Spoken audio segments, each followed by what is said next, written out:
রাজধানীর বিভিন্ন এলাকায় হঠাৎ করেই জ্বালানি তেলের চাহিদা বেড়ে গেছে। আন্তর্জাতিক বাজারে অস্থিরতার খবর ছড়িয়ে পড়ার পর অনেকেই অতিরিক্ত তেল নেয়ার চেষ্টা করছেন। এতে ফিলিং স্টেশনগুলোতে দীর্ঘ লাইন। শুক্রবার সকাল থেকেই তেল নেয়ার জন্য মোটরসাইকেল চালকরা সারিবদ্ধ লাইনে দাঁড়িয়ে অপেক্ষা করেন।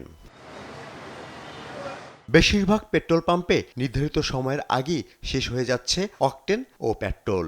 ফলে ঘন্টার পর ঘন্টা লাইনে দাঁড়িয়ে থেকেও অনেক চালককে ফিরে যেতে হচ্ছে খালি হাতে।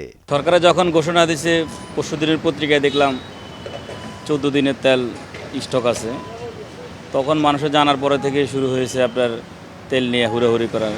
30-40 লিটার করে নিতেছে, নিয়ে সেই স্টক করতেছে। তো সরকার কাছে তো তেল যেটা মজুদ থাকে সেটা তো 2 দিনই শেষ করে দিবে।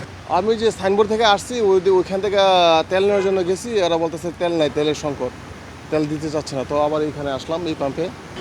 ভিগো ওয়্যার গার্ড প্রয়োজন মতো বাঁকানো যায়, অধিক চাপেও ভাঙে না। ভিগো।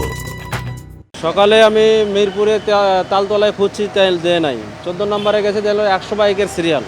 ওখান থেকে রিটার্ন আইসা এই যে এখন এখানে নিতেছি। সকাল থেকে লাইনে দাঁড়িয়ে থেকে তেল পাননি অনেকে, তবে অনেকেই স্বীকার করেছেন প্রয়োজনের তুলনায় বেশি তেল নেয়ার কথা।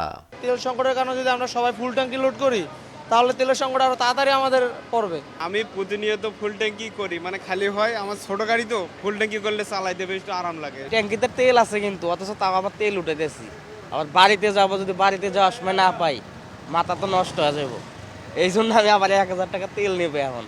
ফিলিং স্টেশন কর্তৃপক্ষ বলছে তেলের সরবরাহে কোনো সমস্যা নেই, মানুষ অযথাই ভিড় করছেন। যতটুকু সরবরাহ ততটুকুই তেল পাওয়া যাচ্ছে বলেও জানান তারা। তেলের সংকট বা ঘাটতি নেই, কিন্তু যে তেল এইভাবে নিতেছে, যেটা মনে করেন যে 2 দিন বন্ধ, যে তেল আমরা উত্তোলন করছি আনছি, যেভাবে এত তেল আমাদের সেল হয় না। 2 দিন বিক্রি করার জন্য যেটা আনছি মনে হয় একদিনই শেষ হয়ে যাবে।